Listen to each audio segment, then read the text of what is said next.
शेवटचा SMS. आरव हा एक साधा मुलगा होता जो आपल्या छोट्या शहरात शांतपणे आयुष्य जगत होता.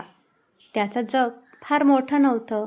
कॉलेज, घर आणि मोबाईल एवढंच. तो जास्त लोकांमध्ये मिसळणारा नव्हता, पण मनाने खूप डीप होता. एका संध्याकाळी तो नेहमीसारखा इंस्टाग्राम स्क्रोल करत बसला होता आणि अचानक त्याच्या नजरेस एक प्रोफाईल आली. अनाया 07. त्या प्रोफाईलमध्ये काही खास नव्हतं, पण तिच्या स्माईलमध्ये काहीतरी असं होतं ज्याने आरवला थांबवलं.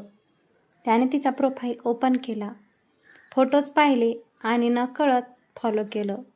काही मिनिटातच नोटिफिकेशन आलं, Anaya started following you back.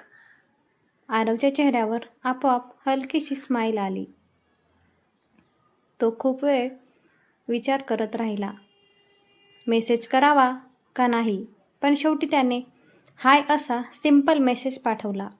काही वेळ रिप्लाय आला नाही, त्यामुळे तो थोडा निराश झाला.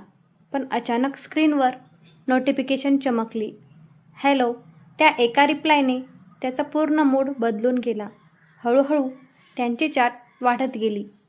सुरुवातीला फक्त हाय हॅलो, मग गुड मॉर्निंग, गुड नाईट आणि काही दिवसातच ते एकमेकांचे बेस्ट फ्रेंड्स झाले. अनाया खूप चीअरफुल होती. ती आरवला नेहमी हसवत असे, त्याच्या बोरिंग दिवसांनाही स्पेशल बनवत असे. आरवसाठी तिच्यासोबत बोलणं म्हणजे एक वेगळीच फिलिंग होती, जणू त्याला कोणीतरी समजून घेते. दिवसागणे त्याचं बॉन्डिंग स्ट्रॉंग होत गेलं. रात्री उशिरापर्यंत chat, random calls, joke, secrets सगळं शेअर होत होतं. एक दिवस रात्री उशिरा अनायाने अचानक विचारलं, तुला कधी लव झालंय आहे का? आरव काही क्षण शांत झाला.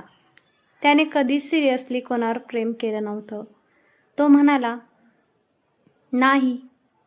आणि तुला? अनाया थोडी हसली आणि म्हणाली, कदाचित. त्या एका शब्दाने आरवचं मन गोंधळून गेलं.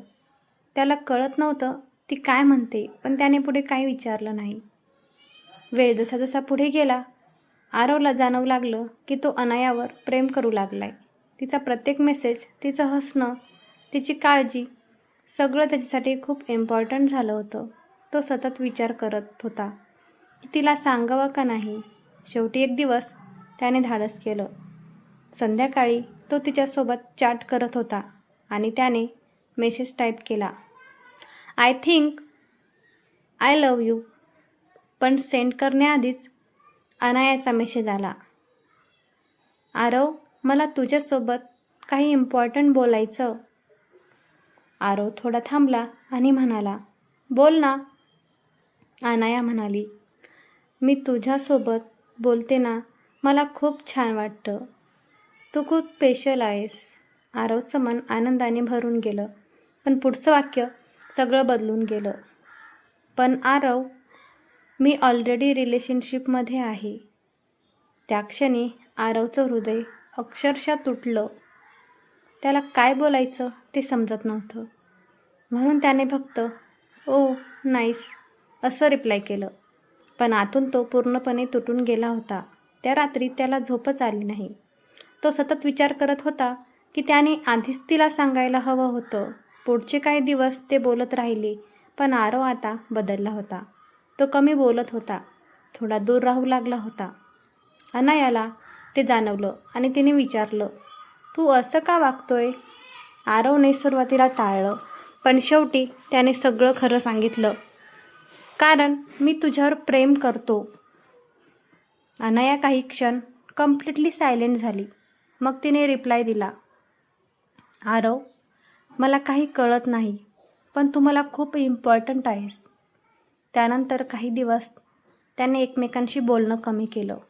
एक दिवस अचानक आरवला अननोन नंबरवरून कॉल आला. समोरून एक मुलगी बोलत होती, आरव, मी अनायाची फ्रेंड बोलते. अनायाला ॲक्सिडेंट झाला आहे. हे ऐकून आरवच्या पायाखालची जमीनच सरकली. तो लगेच हॉस्पिटलला पोहोचला. अनाया ICUमध्ये होती. सगळीकडे मशीन्स, सायलेन्स आणि टेन्शन होतं. डॉक्टर म्हणाले की ती कोमामध्ये आहे. आरव रोज हॉस्पिटलला जाऊ लागला. तो तिच्या शेजारी बसून तिच्याशी बोलत असे, जणू ती ऐकत आहे. तू लवकर बरी हो, मला अजून काही सांगायचं आहे, तो रोज म्हणायचा. एका दिवशी नर्सने आरवला अनायाचा फोन दिला आणि सांगितलं की ती त्याच्यासाठी ठेवून गेली होती. आरवने फोन ओपन केला आणि नोट्स ॲपमध्ये एक मेसेज पाहिला. त्यात लिहिलं होतं, डिअर आरव,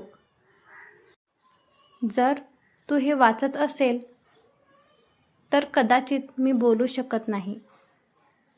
मला तुझ्यासोबत राहायला खूप आवडत होतं. मी ज्या रिलेशनशिपमध्ये होती तो खरा नव्हता. खरा तर मी तुझ्यावर प्रेम करते आरव, पण मला भीती वाटत होती की तू दूर जाऊ नकोस म्हणून मी सांगितलं नाही. I love you. हे वाचून आरवच्या डोळ्यातून अश्रू वाहू लागले. तो तिच्या शेजारी बसला आणि तिचा हात हातात घेतला आणि म्हणाला, मी पण तुझ्यावर प्रेम करतो, प्लीज परत ये. पण काही प्रेमकथा पूर्ण होत नाहीत. त्या दिवशी अनायाने शेवटचा श्वास घेतला.